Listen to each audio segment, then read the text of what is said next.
Bonjour à tous. Bienvenue à tous dans ce webinaire. Je me présente, je suis Angèle Marchand, infirmière, membre du CA du RSSP et en formation de sexo. Et on accueille aujourd'hui Morgane Le Bastard, qui est sexologue, membre du CA du RSSP et aussi conseillère conjugale et familiale de formation.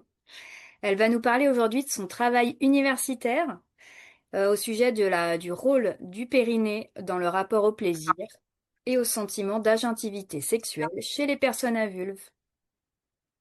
Morgane, je te laisse commencer. Merci beaucoup, Angèle. Alors, je me présente. Merci. Déjà, bonjour à tous et à toutes. Je me présente. Je m'appelle Morgane Le Bastard. Je suis conseillère conjugale et familiale et sexologue.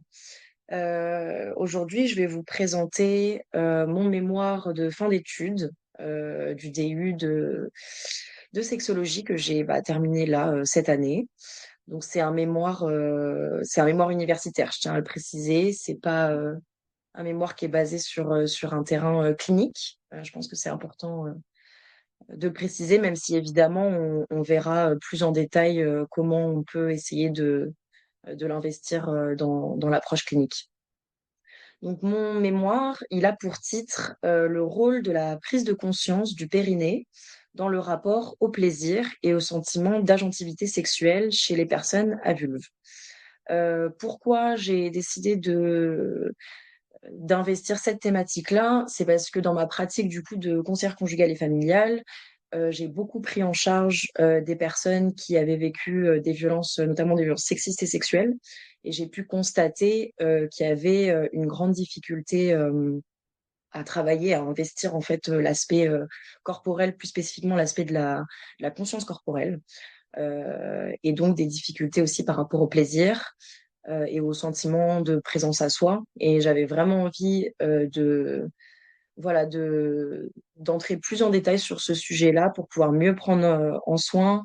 Et pour autant, j'avais pas envie de d'écrire un mémoire spécifiquement sur la question des violences. J'avais déjà rédigé un mémoire sur les violences en formation de conseillère conjugale et j'avais envie d'explorer un autre pan, on va dire, de la conscience corporelle. Et du coup, voilà, ça c'est un peu pour le contexte de pourquoi j'ai décidé d'investir cette thématique-là. En petite introduction, donc cette recherche, elle prend le périnée comme point d'entrée en fait en clinique sexothérapeutique dans l'idée de le sortir de sa médicalisation. Donc l'hypothèse centrale en fait, c'est que la conscience périnéale peut devenir un véritable outil d'aide au développement des capacités agentiques des personnes à vulve, via notamment du coup le travail qu'il permet sur la conscience corporelle et l'accès à l'exploration du plaisir. En fait, l'objectif principal, c'était vraiment celui d'explorer en fait le lien entre la prise de conscience du périnée, le plaisir sexuel et le sentiment d'agentivité chez les personnes.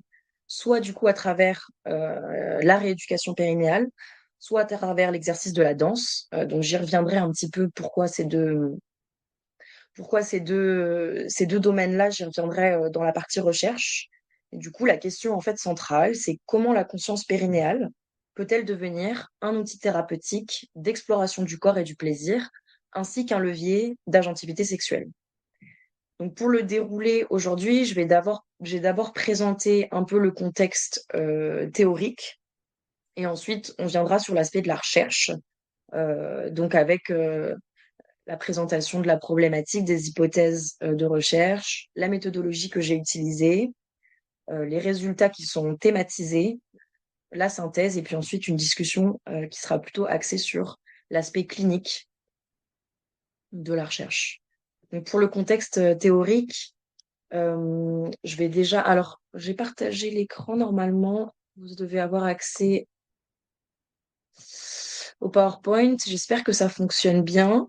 Est-ce que tout le monde peut voir le PowerPoint? Ça va? J'ai pas de réponse, mais je crois que ça va. Oui, dans le chat, on dit, il y a quelqu'un dit oui. Ok, Voilà. ok, super. Donc, le périnée déjà. Bon, je vous passe évidemment la partie sur sur la description hein, du périnée que j'ai faite dans mon mémoire, mais ici je vais plutôt aller à l'aspect central. Donc le périnée, c'est un impensé en fait de l'apprentissage du corps des personnes à vulve bien souvent. Il est souvent en fait convoqué uniquement quand il y a un problème, une incontinence, postpartum, douleur, endométriose, troubles sexuels. En fait, c'est rarement un lieu investi comme un lieu sensoriel de plaisir et d'érotisme. En fait, le périnée, il demeure très souvent dans un non-lieu du plaisir et il est souvent pensé comme urgentiste, donc souvent découvert et ou rééduqué dans l'expérience de la douleur ou de la pathologie. Donc les périodes en fait de prise de conscience du périnée pour les personnes sont souvent des périodes durant lesquelles le périnée est en mauvais état, endolori ou sujet à des dysfonctionnements, voire même suite à des violences sexuelles qui ont pu créer des troubles sexuels, des dysfonctionnements, des dyspareunies, des vaginismes, etc. En fait, il est souvent ramené du coup à la question de la fonctionnalité du corps et rarement à la question en fait de la sexualité et du plaisir. Donc l'objectif en fait ici, ça va être de tendre vers l'idée d'une éducation périnéale. On parle souvent de rééducation périnéale, mais l'idée de l'éducation périnéale, c'est en fait pourquoi attendre qu'un problème somatique survienne pour faire connaissance avec son périnée. Pourquoi ne pas lier le périnée à la notion de sexualité et plus spécifiquement à celle du plaisir avant de rencontrer une dysfonction. Il s'agit en fait d'extraire le périnée de l'image de la douleur, de la pathologie et de le faire advenir périnée sexuel, on va dire. Donc en fait, à travers l'idée d'éducation périnéale, se joue un vrai travail pratique et sexologique de connexion aux sensations corporelles et au plaisir. Pour définir un petit peu la notion d'agentivité sexuelle, je vais vous présenter en fait un peu les notions principales qui ont soutenu en fait ce mémoire et la recherche. Le concept d'agentivité sexuelle est vraiment au centre de ce mémoire. Le concept d'agentivité en lui-même, il vient du mot anglais agency, qui pourrait se traduire en français par capacité d'agir. Il a commencé à être utilisé dans un sens plutôt politique et sociologique, surtout en fait à travers les études de genre. Pour le définir, moi je me suis beaucoup inspirée de Denise Medico, des travaux de Denise Medico et de Judith Butler. Denise Medico, elle définit dans son ouvrage La sexologie clinique, une pratique psychothérapeutique inclusive et intégrative. Elle définit l'agentivité sexuelle en 4 axes à travailler en clinique. Moi, je vais me focaliser plutôt sur deux axes principaux qui sont, premièrement, la capacité d'incarnation, de présence à soi, le fait de ressentir son corps et de développer un schéma corporel positif. Et ensuite, ce qu'elle appelle la capacité de subjectivité sexuelle, c'est-à-dire ressentir son désir, identifier et prendre conscience de son plaisir. Ça, c'est pour les deux axes sur lesquels je me suis appuyée avec le travail de Denise Medico. Et donc, en fait, l'agentivité sexuelle, elle renvoie vraiment à un sentiment, j'insiste sur ce mot et j'y reviendrai parce que c'est important, un sentiment d'appartenance et de possession de son propre corps. L'idée de se sentir agent ou agente, en maîtrise de sa sexualité, et donc de ses désirs et de ses envies. Il est en fait question ici d'habiter son propre corps et de son propre plaisir. En fait, c'est le sentiment non seulement d'avoir le droit de désirer, d'avoir du plaisir, mais de pouvoir en fait l'exprimer librement à travers sa propre sexualité. Donc il y a quand même une question d'empowerment et d'autonomisation assez importante dans l'idée d'agentivité. En fait, on parle bien de sentiment parce que ça renvoie aux sensations internes et individuelles et au ressenti du soi. En fait, pour développer son agentivité, sa capacité d'agir dans un contexte inégalitaire d'influence des normes de genre, il y a l'idée de déconstruction et de réappropriation des codes. Ici, je m'inspire aussi beaucoup du coup de Judith Butler. En fait, la puissance d'agir peut naître en fait d'une critique des normes, d'une capacité à les remettre en question, à jouer avec elles, à les remanier, les transformer, les faire siennes. Euh, L'agentivité, elle peut du coup résider dans la capacité des individus à modifier les normes ou les scripts sexuels, par exemple, si on parle vraiment en termes de sexualité, à les critiquer, les rejouer de manière non conventionnelle. C'est ce que Judith Butler appelle la subversion. Donc l'agentivité, c'est un sentiment. L'idée dans la question du sentiment, c'est qu'en fait, il ne peut pas être déterminé ni jugé par autrui, d'extérieur, ni par des règles préétablies, ni par des comportements. Il n'est pas mesuré, en fait, il est uniquement mesuré par quelque chose qui émane du soi, de ce qu'il y a derrière l'intention d'une action, et non pas en fonction de l'action en elle-même. La question de l'agentivité, elle soulève aussi la question du droit à l'agentivité, du droit et de la réelle possibilité d'exercer en fait sa propre agentivité dans une société, comme je disais, souvent inégalitaire, discriminante et violente envers les personnes minorisées. Il est donc important de faire la différence entre agentivité et capacité d'exercer son agentivité d'un point de vue situé et intersectionnel. Pour en revenir au périnée et pour lier un petit peu justement ces deux notions, il s'agit de se demander si la connaissance du périnée, sa prise de conscience et sa mobilisation dans la sexualité va pouvoir permettre une plus grande gestion de mouvement, de prise d'initiative, de sensation de maîtrise, non seulement sur son propre plaisir, mais aussi sur celui de sa partenaire. Ce qui peut venir renforcer du coup le sentiment d'agentivité. Je vais vous exposer un petit peu également la notion de circlusion, que je définis comme un renversement en fait sémantique, un changement de paradigme. La notion de circlusion, à la base, je voulais qu'elle soit vraiment au centre de ce mémoire. À la base, elle était même en fait dans le titre. Le sous-titre en fait du mémoire, c'était vraiment une étude rapprochée sur la notion de circlusion. J'ai pas réussi à la mettre vraiment, je pense, au centre de ce mémoire. C'est un peu un des regrets a posteriori.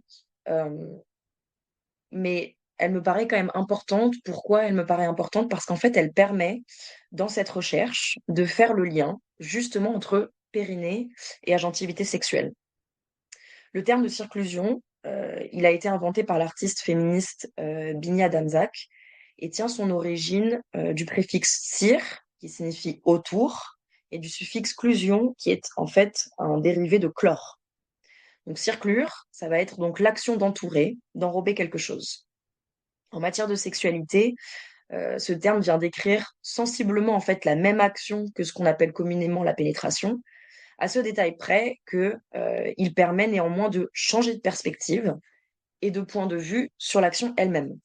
En fait, lorsqu'on circule quelqu'un, quelqu'une ou quelque chose, nous ne nous faisons plus pénétrer. Il peut être perçu, du coup, la circlusion, elle peut être perçue soit comme une inversion des rôles et des rapports de force, soit dans une conception plutôt égalitaire du rapport sexuel.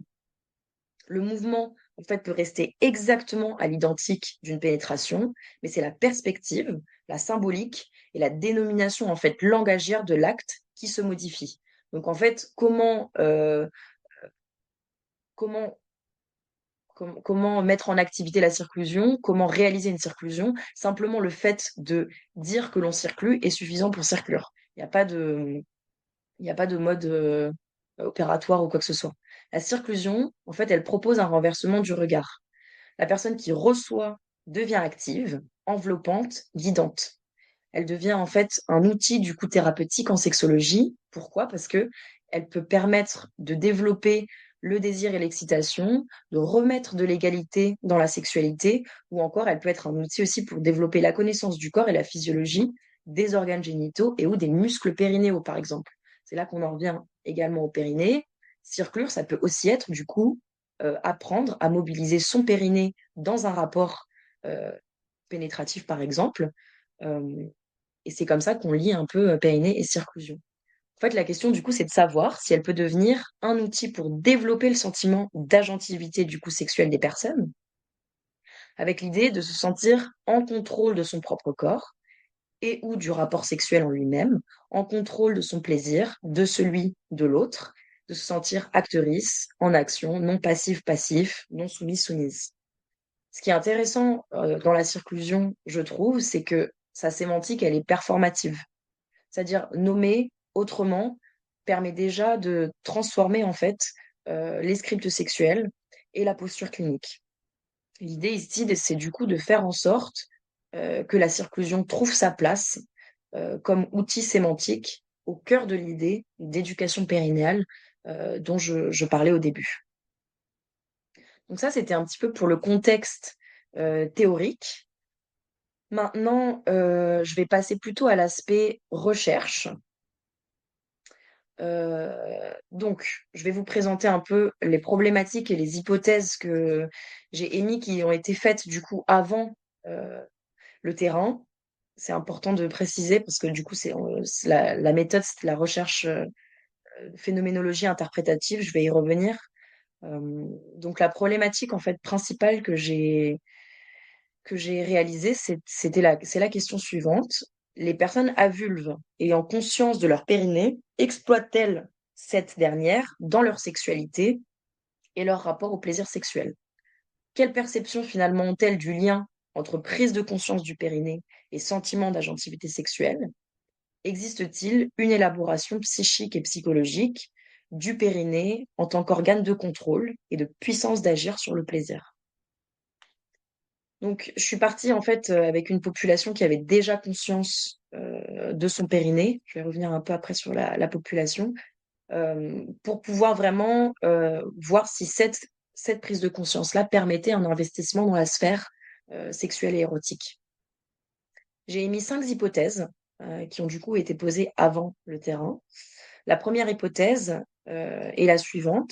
Les personnes ayant conscience de leur périnée l'utilisent dans leur sexualité afin d'avoir un impact sur leur plaisir. La deuxième hypothèse, la conscience du périnée et son utilisation dans la sexualité permet de développer un sentiment d'agentivité sexuelle. La troisième hypothèse, un sentiment d'agentivité sexuelle favorise les sensations de plaisir et augmente du coup le niveau de satisfaction sexuelle. La quatrième hypothèse, les personnes ayant conscience de leur périnée améliorent leur capacité à ressentir du plaisir. Et la dernière hypothèse, qui est plus axée du coup sur la clinique, le travail sur la connaissance et la prise de conscience du périnée peut être un outil de prise en charge sexologique des troubles du plaisir. Ça, c'était pour les hypothèses. Donc la méthodologie, j'ai déjà un petit peu précisé, c'est une méthodologie, donc j'ai phénoménologie interprétative, hein. Donc la méthode, elle est qualitative. J'ai réalisé 6 entretiens semi-directifs approfondis à questions principalement ouvertes. La grille d'entretien, en fait, elle est composée de 3 parties avec des grandes thématiques pour chaque partie. La première partie, elle se focalise sur la thématique de la connaissance du corps et de la prise de conscience du périnée. La deuxième partie de l'entretien se focalise sur le plaisir et les troubles du plaisir. Donc là, l'idée, c'était d'essayer un petit peu de diagnostiquer s'il y a eu ou s'il y avait des troubles du plaisir qui existaient pour les personnes. Et la dernière partie, elle s'est concentrée plutôt sur les liens entre périnée, plaisir et sentiment d'agentivité sexuelle. La notion d'agentivité sexuelle, elle n'a pas été, euh, elle a pas été supposée dans la grille. Certaines personnes l'ont mentionné d'elles-mêmes, d'autres non. Le corps de l'entretien, du coup, c'est le même pour toutes les personnes interrogées, mais il existe dans la grille une partie plutôt spécifique pour les danseuses et une partie spécifique pour les personnes ayant fait de la rééducation périnéale. Il y avait 3 danseuses professionnelles et 3 personnes ayant fait de la rééducation périnéale. Donc, l'échantillon, il était du coup volontaire. Enfin, les personnes, c'était toutes du coup des personnes à vulve. Bon, elles s'identifiaient toutes au genre féminin, adulte et sélectionnées, comme je vous disais au début, parce qu'elles présentaient du coup un début de conscience périnéale. D'où l'idée d'avoir choisi aussi des danseuses, qui travaillent notamment beaucoup du coup avec leur corps, avec la question du périnée, notamment avec la question de l'équilibre. Il y avait aussi une ou deux circassiennes euh, dans la population, et les personnes ayant fait de la rééducation périnéale, puisque cette, euh, cette prise en charge leur a permis également de développer une conscience périnéale. Ce qui a été finalement intéressant, c'est que sans le vouloir, il s'avère que les personnes qui avaient fait de la rééducation périnéale, que j'ai interrogées, faisaient toutes de la danse. C'était assez surprenant comme constat. C'était vraiment pas volontaire dans la sélection, dans le recrutement en fait. Et je me suis rendu compte en fait à travers les entretiens, en échangeant, que toutes les personnes finalement faisaient de la danse. J'ai trouvé ça assez rigolo. Euh, Enfin, cette coïncidence ou cette non-coïncidence du coup. Donc ensuite, l'analyse des résultats, c'était une analyse thématique. Elle s'est faite par codage inductif. Je vous montrerai un petit peu les tableaux que j'ai mis en place ensuite. Et en fait, les résultats, c'est une structuration autour de thèmes en fait principaux qui ont émergé à travers les entretiens. Donc, pour la partie résultats, du coup, comme je vous ai dit, il y a plusieurs thématiques principales qui ont émergé. Globalement, les hypothèses, elles se voient partiellement validées. La conscience périnéale, quand elle existe et est travaillée, elle ouvre des possibilités claires d'inventivité et d'amélioration des sensations. Mais le processus, il est progressif. Il n'est pas automatique, parfois ambivalent, et il est lié à des facteurs contextuels. Les douleurs, l'histoire traumatique, la communication avec les partenaires, l'historique relationnel, sexuel, etc. Les premières expériences, on reviendra aussi là-dessus. Donc là, je vais vous exposer un petit peu les grandes thématiques qui sont ressorties. Je vous ai pas, j'ai pas mis toutes celles que j'ai mis dans mon mémoire, mais j'ai extrait vraiment les principales. La première grande thématique qui ressort, c'est celle de l'évolution et de l'apprentissage. Le rapport au corps, la sexualité et le plaisir sont des processus. Ils sont façonnés par les expériences de vie, l'éducation, les relations, l'histoire sexuelle, les premières expériences euh, des personnes. La pratique de la danse et la rééducation périnéale sont, pour les personnes, des éléments qui font évoluer le rapport au corps, à la sexualité et au plaisir.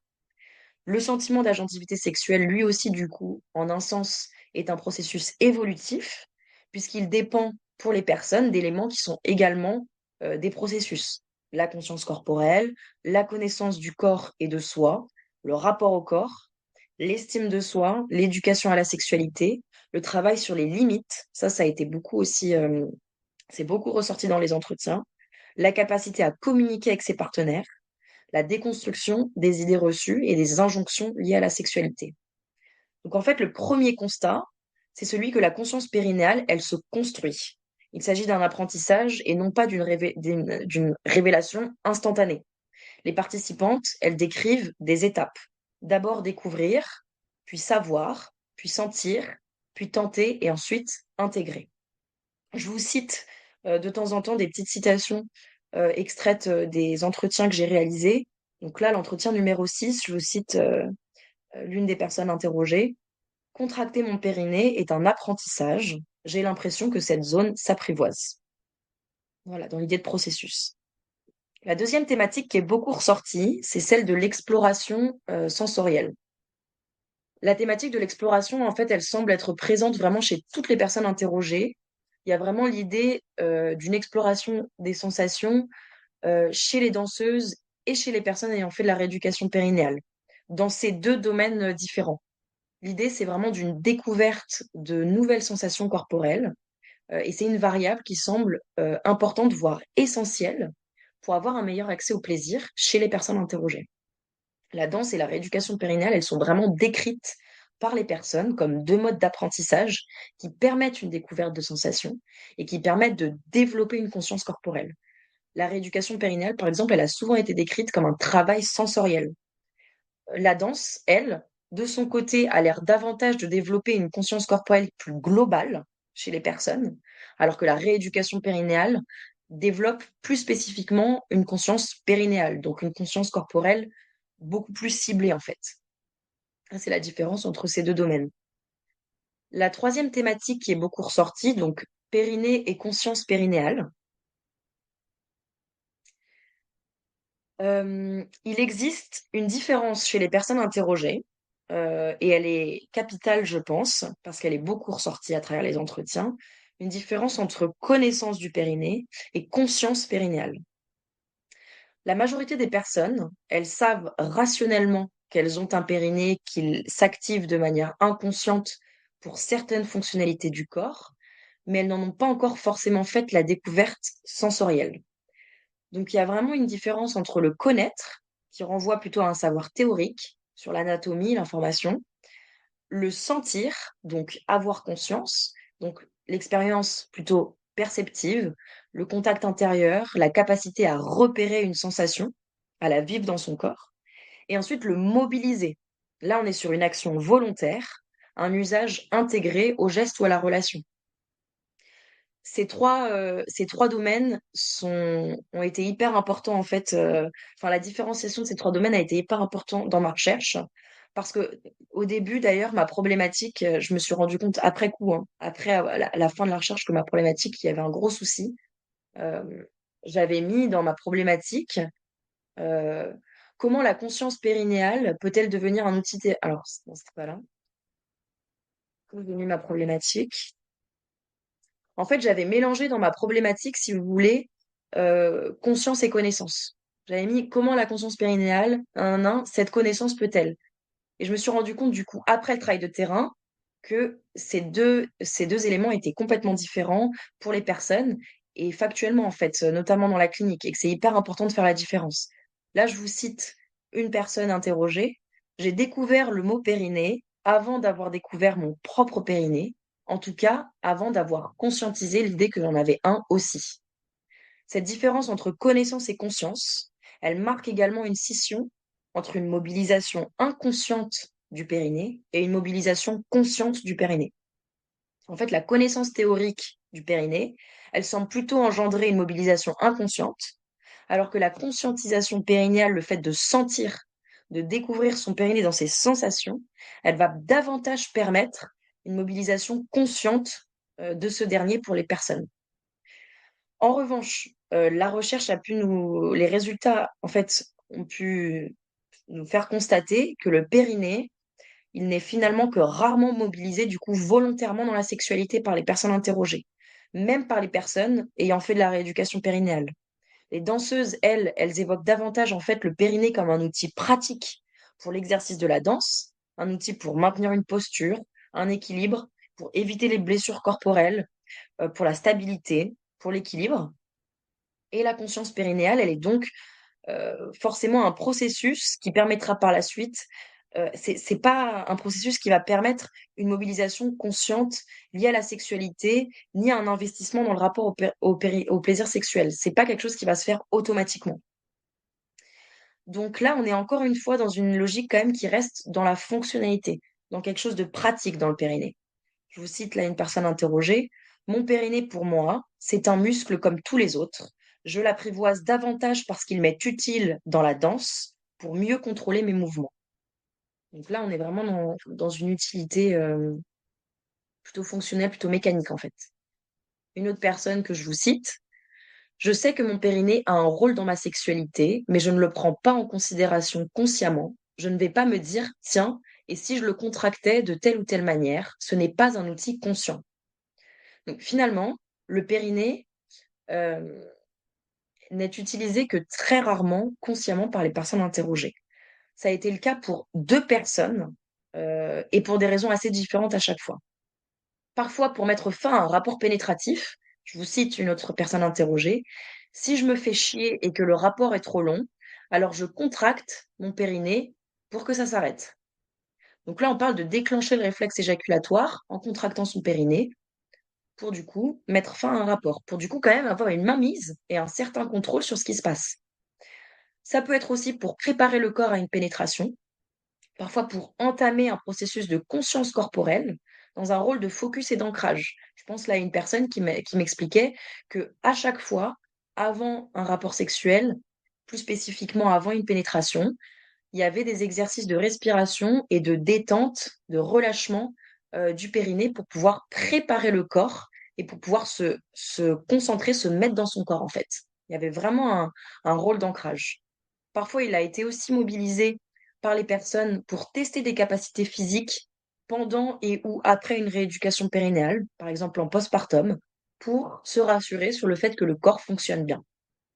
Donc en fait, le périnée, il n'est pas tant conscientisé comme un outil sexuel et érotique d'intensification et de maîtrise du plaisir. Euh, il est plus présent de manière inconsciente et conserve quand même des utilisations très mécaniques et fonctionnelles pour la majorité des personnes. Mais toutefois, pour les deux personnes pour qui le périnée est un outil du plaisir, il prend une place considérable dans leur sexualité.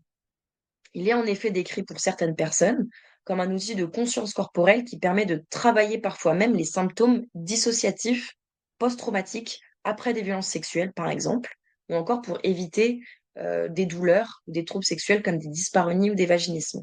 Je pense là à une personne interrogée qui m'a expliqué qu'elle a vécu du coup des violences sexuelles et que le fait de mobiliser consciemment son périnée et d'en avoir conscience pendant les rapports, ça lui permettait de se ramener à elle-même, de se ramener à l'instant présent, parfois même d'éviter des pensées invasives, des pensées intrusives, pour pouvoir être dans le moment présent et donc éviter des mécanismes de dissociation.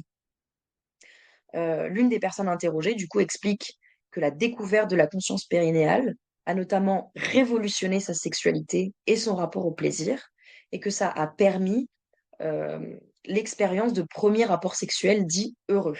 Donc quand même, pour les personnes pour qui c'est un outil non négligeable et qui prend une place quand même considérable. Donc il y a vraiment une description d'un avant et d'un après quand même conscience périnéale pour certaines personnes. Mais globalement, comme je le disais, ça a été quand même une surprise des résultats de voir que, en effet, euh, beaucoup de personnes n'étaient pas dans la mobilisation consciente, malgré la conscience périnéale. Là, je vous cite aussi deux personnes interrogées. Mon périnée a un rôle, mais ce n'est pas quelque chose que je choisis d'actionner pour me donner du plaisir. Ou encore une autre citation.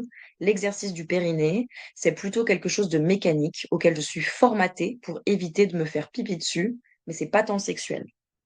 Voilà. On oscille entre des personnes qui l'ont investi dans la sphère du plaisir et de la sexualité et d'autres qui ne l'ont pas investi comme ça. La quatrième thématique, c'est la thématique du plaisir. Le plaisir, il est décrit par toutes les personnes interrogées comme un apprentissage. Il a presque toujours été absent au début de la vie sexuelle des personnes et est apparu plutôt tardivement chez les personnes interrogées. Donc, presque toutes les personnes interrogées, en fait, elles décrivent des troubles du plaisir en début de vie sexuelle. Euh, et un plaisir qui est décrit comme dépendant de plusieurs facteurs, principalement du rapport au corps vécu positivement ou négativement, de la connaissance du corps, de la conscience corporelle et des capacités des personnes à poser des limites dans leur sexualité. La thématique suivante qui a été beaucoup investie par les personnes, c'est la thématique du contrôle. La thématique du contrôle, elle est intéressante parce qu'elle ramène à la notion d'agentivité qui est quand même centrale dans cette recherche. En fait, beaucoup de personnes décrivent un début de vie sexuelle avec très peu de sentiments de contrôle. Une sexualité qui est décrite comme soit subie, soit teintée d'expériences négatives, voire traumatisantes. Les premières expériences sexuelles sont associées souvent à une absence de maîtrise sur son corps et sur son plaisir, liées du coup par les personnes à un manque de connaissance de son corps et ou à un rapport au corps complexe voire douloureux. Les personnes interrogées constatent du coup toutes qu'une connaissance de son propre corps permet d'avoir davantage de contrôle sur son plaisir lors d'un rapport sexuel. Pour certaines personnes, la mobilisation périnéale, elle sert à l'intensification du plaisir, à la modulation de l'excitation, à maîtriser la survenue de l'orgasme et à explorer des sensations corporelles nouvelles. Donc, mobiliser son périnée consciemment permet pour certaines personnes une exploration différente du plaisir et un sentiment d'avoir ainsi une mainmise sur les sensations recherchées et ressenties. En lien avec le rapport au partenaire, par exemple, le sentiment de contrôle via la mobilisation périnéale, il a différents objectifs pour les personnes. Mais l'exemple que je donnais tout à l'heure d'une personne qui mobilise son périnée pour mettre fin à un rapport pénétratif en déclenchant le réflexe éjaculatoire, c'en est un très bon exemple, par exemple. De comment avoir la main mise euh, sur le rapport sexuel grâce à la conscience périnéale et à la mobilisation.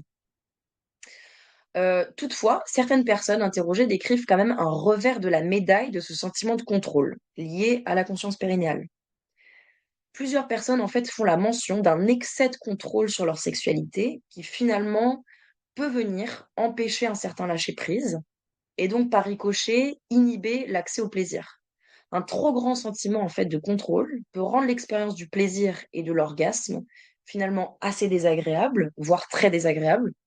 Donc contrôler son plaisir grâce au périnée, c'est pas uniquement un élément qui permet de développer un sentiment d'agentivité, mais qui peut également avoir l'effet inverse. Il représente donc pour certaines personnes interrogées un outil un peu à double tranchant. Un surcontrôle peut finalement mener à un affaiblissement ou à une perte de sentiment d'agentivité. C'est là qu'il est intéressant en fait de différencier les notions de maîtrise et de contrôle, de faire attention à ne pas réduire l'agentivité sexuelle à la notion de contrôle, qui, comme nous l'avons vu, peut créer en fait des vécus assez ambivalents. Au début, pareil, au début de ma recherche, j'avais beaucoup décrit la notion d'agentivité sexuelle à travers la notion de contrôle. Et finalement, avec les résultats, avec les entretiens et les échanges avec les personnes interrogées, je me suis rendu compte que c'était quand même intéressant de faire une différence entre le contrôle et la maîtrise. Ensuite, la thématique qui est beaucoup ressortie, c'est la thématique du coup de la violence et de la douleur. En fait, la question des violences, elle n'a pas été posée dans l'entretien, dans les entretiens, dans la grille d'entretien, elle n'est pas présente. Ça a été volontaire de ma part. En revanche, en fait, je voulais vraiment que les personnes puissent avoir la liberté d'aller sur ce terrain si elles le souhaitaient, mais je voulais pas l'imposer en fait aux personnes. Donc, il y a quand même quelques personnes interrogées qui en ont fait la mention spontanément pour évoquer différentes thématiques, comme par exemple l'origine des troubles du plaisir, les mécanismes de dissociation dont je parlais tout à l'heure, des blessures, la notion de la réparation de soi, une absence de conscience corporelle ou encore une absence de sentiment d'agentivité.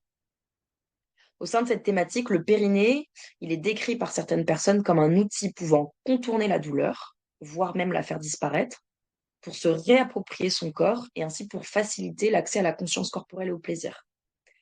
C'est intéressant d'en faire le constat pour penser le périnée dans la prise en soin sexologique, non seulement comme un outil d'accès au plaisir, mais aussi comme un outil pour travailler les répercussions psychotraumatiques des violences, une manière d'éviter et ou de réduire les symptômes dissociatifs, et aussi de travailler évidemment sur la question de la douleur physique. La douleur, la notion de la souffrance physique, elle a, elle a été abordée soit à travers le postpartum, avec des accouchements qui ont été parfois vécus comme difficiles, la notion des violences sexuelles, la notion des dyspareunies aussi beaucoup, et du vaginisme. Ça nous mène au thème suivant qui est en lien, qui est le thème de la réparation. La notion de réparation, elle a été très présente dans les entretiens à différents niveaux. La réparation après les violences, la réparation après les douleurs, la souffrance physique, après un accouchement, après une grossesse qui a été vécue difficilement. Et donc la conscience corporelle, ça a vraiment été l'élément qui a été perçu comme une voie de réparation privilégiée par les personnes interrogées. Il a souvent été question dans les entretiens de réappropriation de sa sexualité, et là je cite les personnes. Et donc la conscience corporelle, elle a l'air d'être pour la majorité des personnes interrogées une voie royale vers la réparation et la réappropriation. La pratique de la danse, tout comme la rééducation périnéale, ont l'air d'avoir été vécues par les personnes comme des chemins privilégiés vers la conscience corporelle et donc indirectement vers la réparation. La dernière thématique que je vais aborder, c'est celle de la connaissance du corps, de la conscience corporelle et du sentiment d'agentivité sexuelle. La différence en fait entre connaissance du corps et conscience corporelle, elle est faite par toutes les personnes interrogées. C'est ce que j'expliquais tout à l'heure et qui est, je pense, primordial, donc je me répète peut-être un petit peu, mais connaître son corps n'engendre pas forcément de lien direct avec la conscience corporelle. En ce qui concerne le périnée, il est pour la majorité des personnes un élément qui peut participer, influencer le plaisir, mais souvent il est pensé et renvoyé à une connaissance théorique sur le sujet, qui est finalement très rarement une expérience sensorielle. L'agentivité aussi, elle est décrite beaucoup par les personnes interrogées comme une connaissance qui est davantage théorique sur ce qui donne du plaisir chez soi, et renvoyée à l'idée de pouvoir le verbaliser à sa partenaire, de pouvoir l'utiliser soi-même dans un rapport sexuel. Par exemple, beaucoup de personnes ont mentionné l'idée de euh, ce qui crée du sentiment d'agentivité chez moi, c'est de pouvoir, par exemple, connaître les zones de mon corps qui me donnent du plaisir et pouvoir les activer moi-même, même dans un rapport sexuel avec une autre personne. Donc, on est vraiment dans l'idée de connaissance du corps, plus que de conscience corporelle, lorsque les personnes, elles évoquent le sentiment d'agentivité. Mais l'agentivité ne se réduit pas à ça. Elle est également décrite par les personnes comme une capacité à poser des limites, à sortir d'une sexualité subie et à savoir dire non. La question des limites, elle a été très présente pour beaucoup de personnes. Je vous cite là une des personnes interrogées. Se sentir sujet, c'est l'idée de mieux se connaître, dire si c'est agréable ou pas, connaître mieux son corps, pouvoir contracter, savoir ce qui plaît ou pas, laisser moins de place au flou, mieux cadrer, mieux poser des limites, mieux orienter, mieux nommer les choses dans sa sexualité. Mais ça, c'est de la théorie. C'est pas complètement mis en pratique. Ensuite, ça, c'était pour les thèmes principaux, du coup, qui sont un peu sortis. Oula, je vous ai fait un. Pardon. Pour les thèmes principaux qui sont sortis des entretiens. Euh, pour la synthèse et la discussion, donc validation ou invalidation des hypothèses. Euh, L'hypothèse numéro 1, c'était les personnes ayant conscience de leur périnée l'utilisent dans leur sexualité afin d'avoir un impact sur leur plaisir. Cette hypothèse, elle n'est pas entièrement vérifiable. Parce que même en ayant acquis une conscience périnéale, les personnes, elles n'ont pas forcément réalisé un processus d'érotisation de leur périnée qui leur permet de le mobiliser comme outil pour avoir un impact sur leur plaisir. En fait, il serait plus juste de parler de conscientisation du périnée qui peut constituer un chemin vers l'érotisation et faciliter du coup l'usage dans la sexualité, dans le plaisir. Mais le lien, il est du coup plutôt un lien de corrélation qu'un lien de cause à effet. La seconde hypothèse, c'était la conscience du périnée et son utilisation dans la sexualité permettent de développer un sentiment d'agentivité sexuelle. Cette hypothèse, elle est en partie vérifiée. L'agentivité sexuelle, elle est davantage pensée par les personnes en termes de connaissance du corps et d'apprentissage de la sexualité de manière générale que de conscience périnéale. Le temps et les expériences de vie, en fait, ont un fort impact sur le développement de sentiments d'agentivité, et cela, c'est pas forcément corrélé en fait à la question de la conscience périnéale. Par contre, on a vu que 2 personnes ayant fait de la rééducation périnéale relatent un fort sentiment d'agentivité en lien avec la mobilisation du périnée dans leur sexualité et avec la maîtrise de leur propre plaisir. Donc le sentiment de maîtrise qui peut émaner de la conscience et de la mobilisation périnéale peut avoir un impact extrêmement fort et intense sur certaines personnes en ce qui concerne le sentiment d'agentivité. Donc encore une fois, on n'est pas dans un lien automatique de cause à effet ou dans une évidence de la conscience périnéale, mais on peut quand même conclure que ces mécanismes-là de conscience et de mobilisation facilitent le sentiment d'agentivité, le développement du sentiment d'agentivité sexuelle. La troisième hypothèse, un sentiment d'agentivité sexuelle favorise les sensations de plaisir et augmente le niveau de satisfaction sexuelle. Donc cette hypothèse, elle est vérifiée par notre étude, pour le coup. Le sentiment d'agentivité sexuelle, peu importe sa source, puisque les personnes en donnent des sources différentes, hein, est souvent rapporté comme un élément qui vient favoriser le plaisir. L'apprentissage de la sexualité permet de devenir davantage sujet de son propre plaisir et donc d'acquérir un sentiment d'agentivité qui, par ricochet, engendre une amélioration des sensations de plaisir. Là, on est plutôt dans un fonctionnement par cercle vertueux. La quatrième hypothèse, les personnes ayant conscience de leur périnée améliorent leur capacité à ressentir du plaisir. Cette hypothèse, elle a été vérifiée par notre étude. Beaucoup des personnes interrogées ont souffert de troubles du plaisir par le passé et remarquent quand même une nette amélioration de certains troubles et ou de difficultés à ressentir du plaisir après l'acquisition quand même de la conscience périnéale. La dernière hypothèse, qui était plutôt axée du coup clinique, le travail sur la connaissance et la prise de conscience du périnée peut être un outil de prise en charge sexologique des troubles du plaisir. Cette hypothèse, elle a été vérifiée. La prise de conscience périnéale et sa mobilisation permettent de travailler sur le sentiment d'agentivité des patientes et des patients, ainsi que sur l'exploration et la conscience corporelle, sur les processus d'érotisation, sur les modulations des sensations de plaisir, et peuvent donc devenir un outil de prise en charge sexologique pertinent pour les troubles du plaisir. Après, j'y reviendrai plus tard, mais l'idée, c'était aussi quand même de le faire advenir outil de prise en soin, pas seulement axé sur la question des troubles, mais vraiment sur une notion d'exploration. Ça, j'y reviendrai un petit peu après. Ensuite, je vous présente un petit peu les synthèses schématiques. Donc ça, c'est des schémas que j'ai faits, en fait, que j'ai réalisés à partir du coup des résultats des entretiens. Donc là, il y a trois schémas en tout. Le premier schéma, perception, usage et processus d'érotisation du périnée. Donc là, on voit que le périnée, il peut mener du coup à deux différentes options. Soit on est dans une vision plutôt axée sur la fonctionnalité, la mécanique, qui va plutôt du coup créer une mobilisation inconsciente, plutôt une connaissance théorique du corps avec une vision plus fonctionnelle et pratique du périnée. Et d'un côté, on a un périnée qui est plutôt pensé comme et investi en fait dans la sphère du plaisir, avec là plutôt une mobilisation consciente, un sentiment d'agentivité associé et une conscience corporelle. Et donc là, on a ce qui mène de l'un à l'autre un processus d'érotisation, une prise de conscience périnéale, et notamment la rééducation périnéale, qui a quand même été une voie royale hein, pour certaines personnes à accéder à la notion de plaisir, à investir le périnée dans la sphère du plaisir.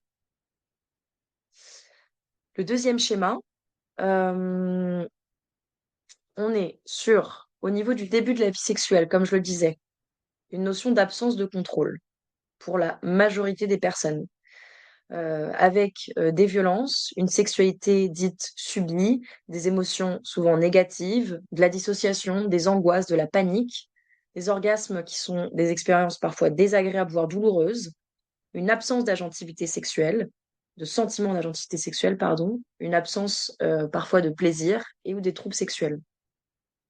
Avec la notion d'évolution et d'apprentissage qui a du coup été centrale dans notre étude, avec la question de travail sur soi, ça a beaucoup aussi été dit dans les entretiens, une notion de travail sur soi via notamment la danse et la rééducation périnéale.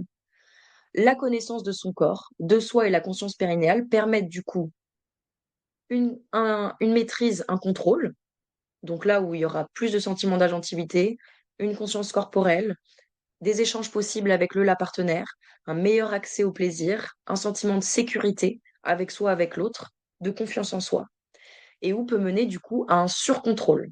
Et là, on est plutôt dans l'absence de lâcher prise, quelque chose qui va freiner plutôt le plaisir, des troubles du plaisir parfois, et une perte de sentiment d'agentivité sexuelle.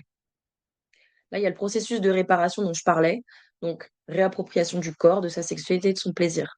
Donc là, j'avais fait quand même la différence entre contrôle et maîtrise. J'aurais pu carrément mettre sur la bulle verte seulement la notion de maîtrise et sur la bulle orange la notion de contrôle, comme je vous en avais parlé tout à l'heure. Le dernier schéma, je vais peut-être pas vous le faire en entier sur la présentation. Donc, ce qui mène, là, on a d'un côté la rééducation périnéale, d'un côté la danse. La rééducation périnéale, qui est décrite comme un travail sur les sensations hein, par la majorité des personnes. Elles y vont soit après du coup une grossesse, un accouchement ou une prise en charge postpartum, soit après soit parce qu'elles vivent en fait des troubles sexuels liés à la douleur, dyspareunie, vaginisme, endométriose aussi. Et donc là, ça peut soit mener à un périnée non érotisé, un outil plutôt fonctionnel. Donc c'est plutôt à travers le processus de conscientisation périnéale uniquement, et où on peut mener à un périnée érotisé qui deviendra du coup un outil de plaisir. Donc là, on a vu que c'était pour 2 personnes sur 6, avec un processus d'érotisation périnéale. Les danseuses, d'un côté, on est plutôt du coup sur un processus de conscience corporelle plus global, qui va du coup être plus axé sur le rapport au corps, la mobilisation du périnée en lien avec la posture, euh, un périnée mobilisé consciemment, du coup plutôt dans l'exercice de la danse, qui est peu érotisé, mais qui donne accès à une confiance en soi, le fait de se sentir désiré. Les danseuses ont beaucoup parlé de cette question-là aussi. Euh, et voilà.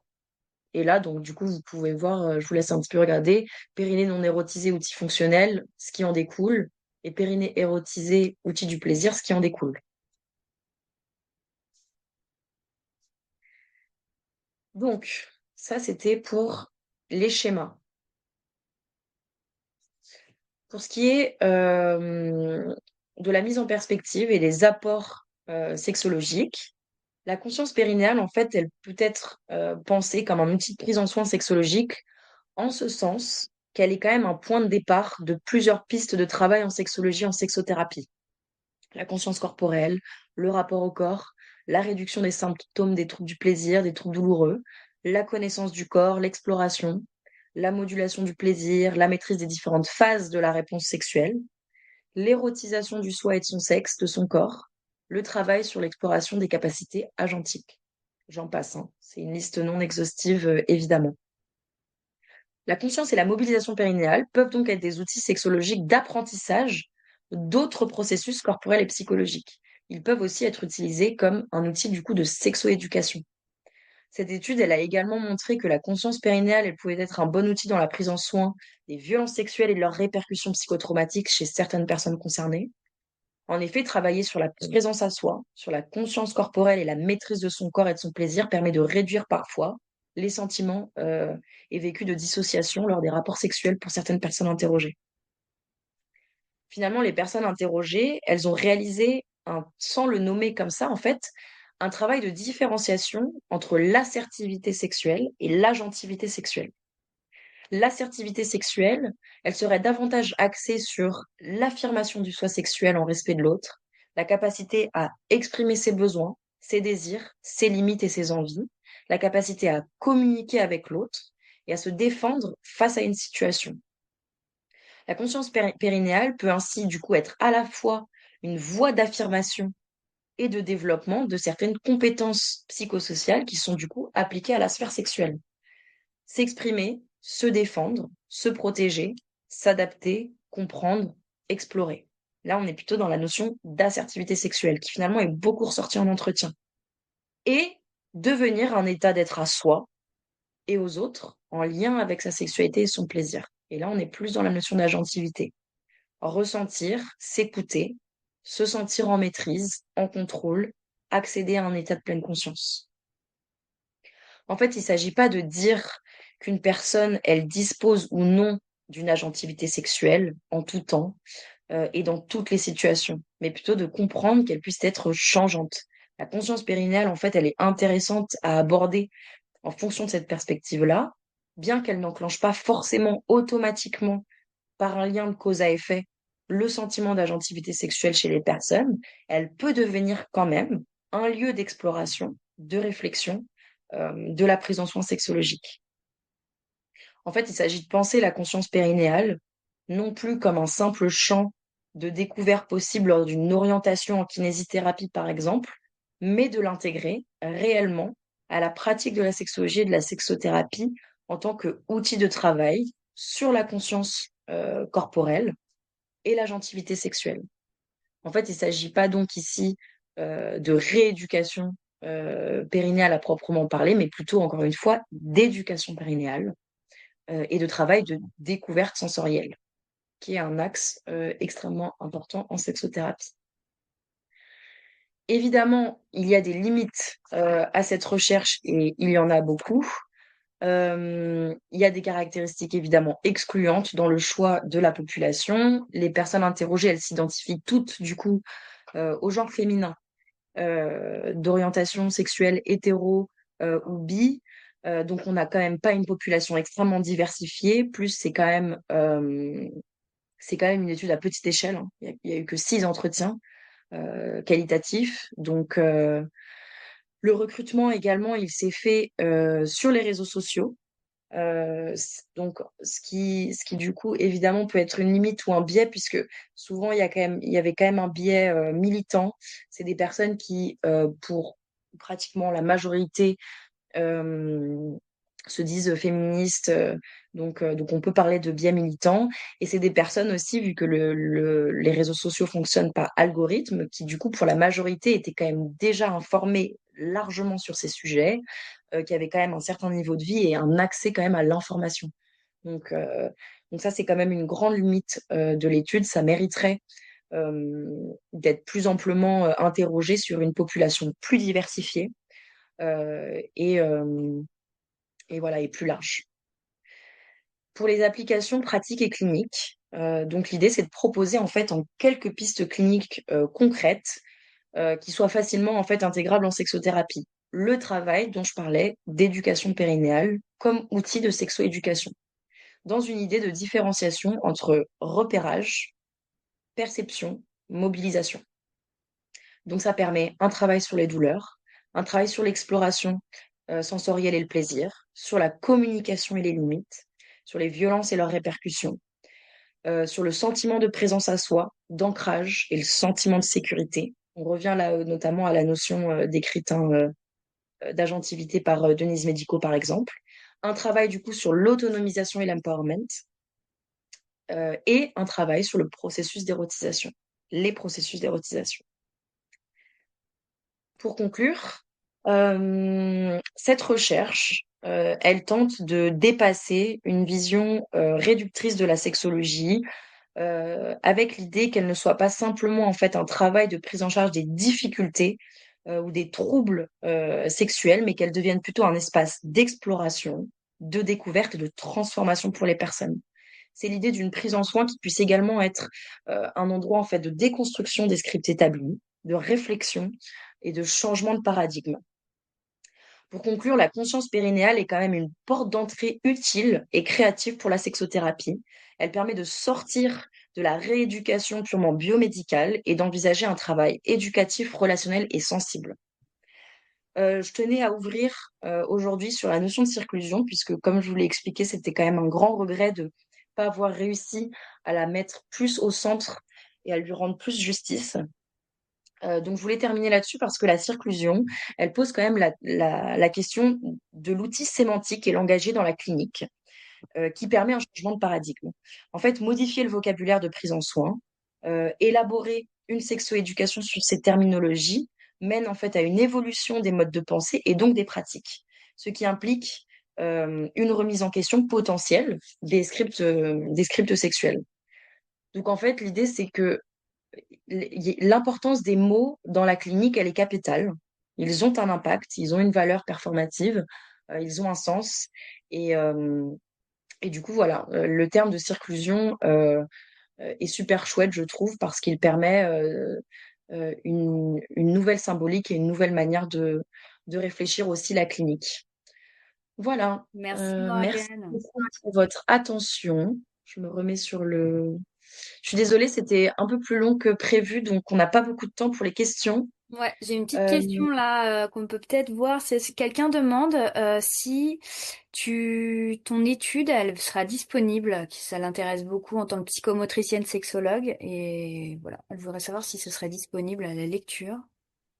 alors normalement, je dois en publier un résumé dans la revue de sexualité humaine qui va sortir là la prochaine, mais ce sera vraiment un court résumé. Par contre, si vous voulez avoir accès à l'intégralité du mémoire, je peux tout à fait vous l'envoyer. Donc, je peux mettre, si vous voulez, dans le chat mon adresse mail. Ouais, il y a beaucoup Tac, de personnes, tu regarderas dans le chat, mais beaucoup de personnes qui te disent bravo, que c'est un super travail. trop gentil, merci Très beaucoup. intéressant. Ouais, t'as beaucoup là. Je te laisserai même bien les lire. Super. Je vous mets mon adresse mail. Ouais, ça va. morgane.ccfsexualsexual.com. Hop, dans le chat, comme ça, si vous voulez, je pourrais vous envoyer la totalité du travail. Super. Et on a Anaïs qui lève la main. On a le temps pour une question. Oui, Anaïs. Bonjour, et pour Coucou. te féliciter, merci beaucoup pour cette présentation. Le PowerPoint sera aussi disponible, il y a moyen de nous le transmettre ou pas du tout? Ouais, ouais, je peux l'envoyer carrément. Carrément, D'accord, je peux ben, en tout cas, l'envoyer par non, mail. bravo, merci beaucoup. Et moi, je découvrais cette notion de... Alors, je veux que je dise correctement. J'allais dire circonvolution, mais c'est pas ça, si, c'est ça? Circlusion. Ouais, Comment tu dis déjà? circlusion. Circlusion. Est-ce que, du coup, suite à ce travail, il y aura comme une suite, je ne sais pas, un outil pédagogique de créer une réflexion? Est-ce que c'est quelque chose qui va se poursuivre, même si c'est déjà énorme, hein, ce qui a été fait, pour nous aider à plus l'utiliser ou... Bah, c'est un super projet. Moi, je suis ouverte en vrai. Mais oui, en fait, comme c'est un mémoire de fin d'études, c'est vrai que c'est compliqué parce que j'ai pas encore pu l'expérimenter vraiment, puisque c'est universitaire, quoi, encore dans la clinique. Et je pense que ça vaudrait vraiment le coup, pour le coup, de faire un focus après coup de comment justement utiliser cette notion-là dans la clinique, Ouais. vraiment avec les personnes, quoi. Et de voir ce que ça donne vraiment en entretien sexo. Ouais, en tout cas, merci beaucoup. Moi, je vais le mettre en pratique davantage. En tout cas, essayer d'utiliser ce terme parce que j'avais quand même cette vision. Mais merci. En tout cas, ça ouvre de nouvelles portes. Bravo. Oh, et au Merci revoir. Anaïs, merci beaucoup. Est-ce que tu aurais un compte Instagram aussi où on peut suivre ton travail? Non, désolée, j'ai pas de compte Instagram pour le spécifique pour la sexo. Mais c'est un projet aussi. Et peut-être une dernière question, est-ce que il y a une personne qui aimerait savoir comment tu travailles l'érotisation du périnée. Est-ce que tu as des outils? Est-ce que Alors moi, j'ai beaucoup utilisé le livre de Laurence Montella sur la question du périnée. Elle donne pas mal d'exercices en fait. Déjà à la fois pour justement les différentes étapes, comment connaître, comment prendre conscience, comment sentir et comment mobiliser. Et notamment sur l'érotisation du périnée. À savoir, on peut utiliser aussi des outils, enfin, on peut utiliser des sextoys, on peut utiliser des boules de geisha, elle en parle aussi. On peut utiliser différentes méthodes ou pas, on peut utiliser un médium ou pas d'ailleurs. Mais si vous êtes intéressé par la question de l'érotisation du périnée, je vous conseille le livre de Laurence Montella. Voilà, moi, je me suis beaucoup inspirée de cet ouvrage-là. qui s'appelle comment l'ouvrage? Il s'appelle... Alors, attends. Cas où on demande Euh, les références, excuse-moi. je vais le mettre je vais le mettre dans la barre. Ok, merci. Je vais le mettre dans le Et chat. dans le chat, on demande aussi si on peut t'orienter des patientes. Par l'adresse mail peut-être que tu as fournie, on peut peut-être...